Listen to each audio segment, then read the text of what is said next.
Happening today, it's the last day for COVID-19 testing at Nissan Stadium, and after 16 long months, it looks a lot different there than it did at the very height of the pandemic. Julia Palazzo is there live this morning with what led to that site being closed down. Hey, Julia.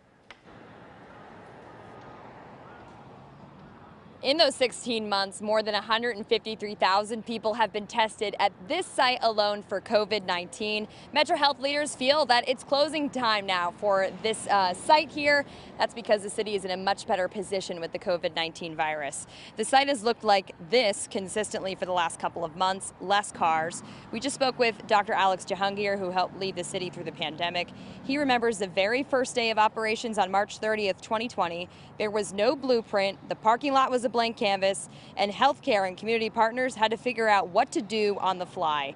And here's video from the testing center in November, one of the peak times of the virus. Cars were backed up all the way down the street for weeks leading up to the holidays. If you look at all three metro sites, combine the numbers there, 300,000 people have been tested. Dr. Jahangir says it is something to be very proud of. I'm extremely happy for our city that we had this resource. All three of our assessment sites have probably tested over 300,000 people, which I think about what if we didn't have that resource in the city during this past 16 months. It's been a true blessing that we have had it, and I'm sure that it's saved lives. Yeah, and Dr. Jahangir is still here, just thanking some of the volunteers that have been here since day one, making sure operations have run smoothly.